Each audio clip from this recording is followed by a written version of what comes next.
Before you launch an app, you've got to make sure that people can actually use it, that it's not mystifying.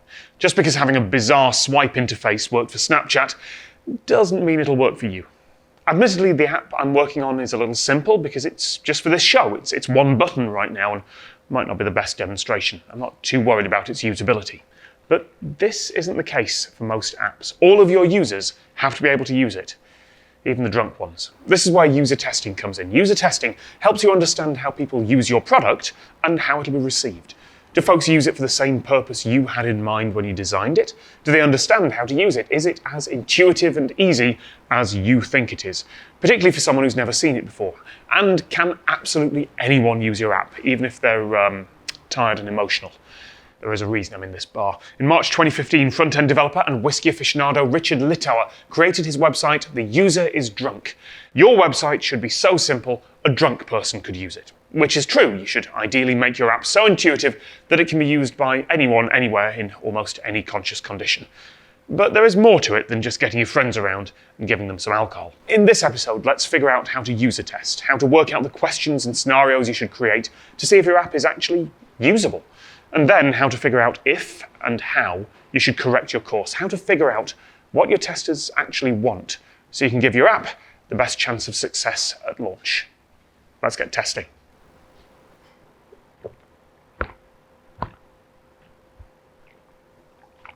That'd have been a lot more impressive if it wasn't water. What you really want is an unbiased opinion where people who don't know you might then have more honest opinions about what you've built.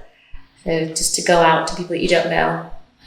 Oftentimes, I think guerrilla research is probably a good method. You want to get to a sort of deeper understanding of how it helps them. So you can use when you're doing more in-depth research, you can use a laddering technique where you keep asking why and you get deeper down to further down into the questioning where you start to identify a need or a problem that you're trying to solve. If you're designing a user testing session, if you're actually getting people in properly, what are the mistakes that people make there? What are the pitfalls? You should write a script. So it doesn't have to be a highly detailed script, but you should know. It depends on how much time you have, but you should know the things that you want to find out.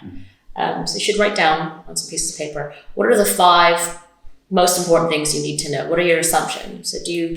And they could be really high level, like I mentioned before, or they could be really particular. This is something I found out during prototyping, that something I thought was vitally important, actually most people didn't care about.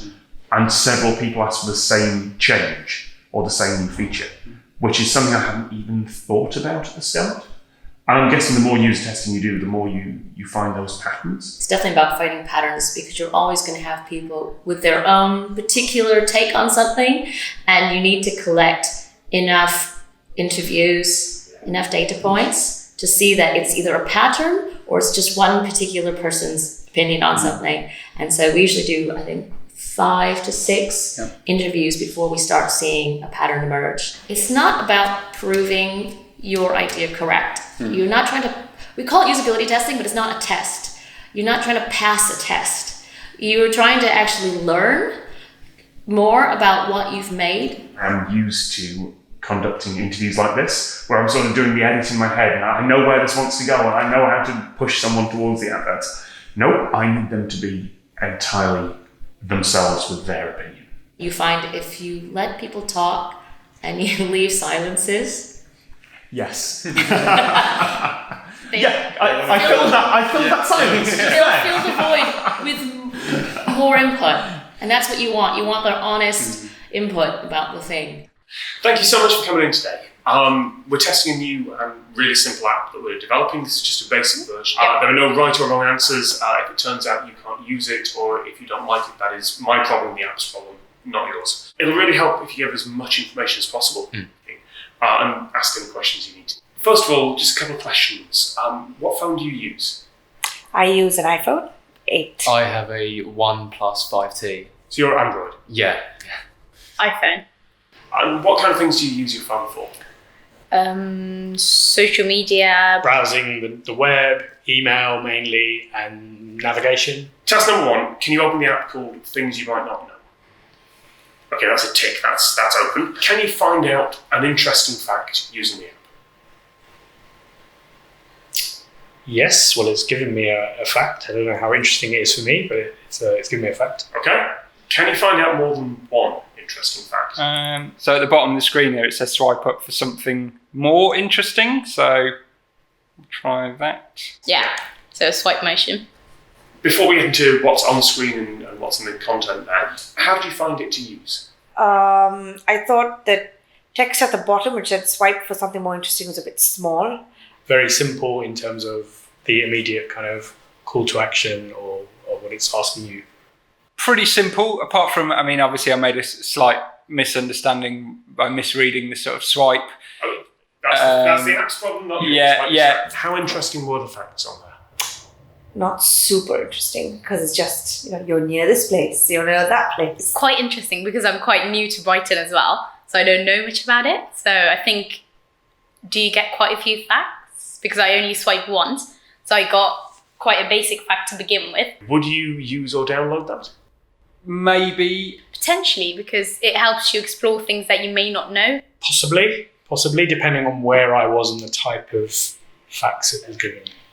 First impressions then. I haven't connected the dots yet, but need to work on something for people who already know their area.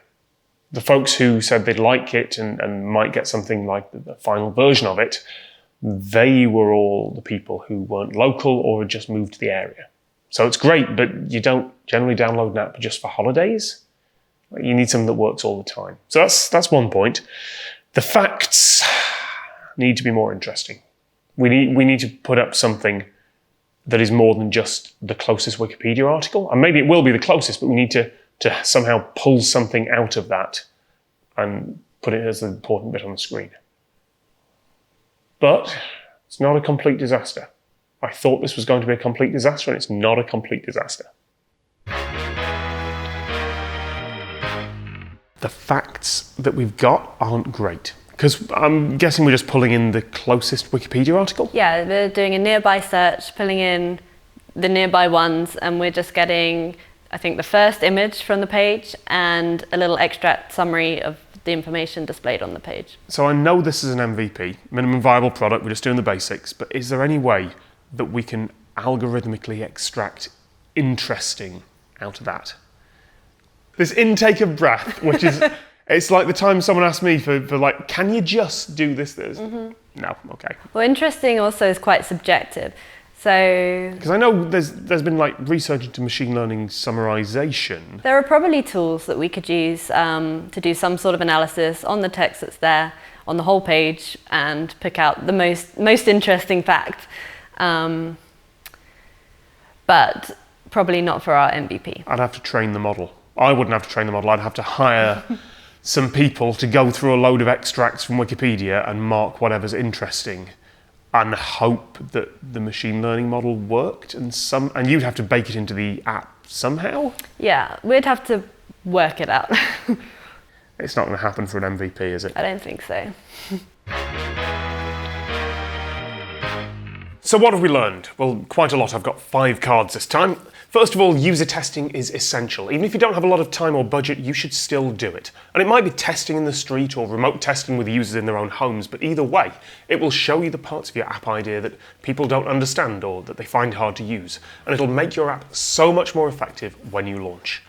Second, write a script for your user testing session, but be prepared to go off script too.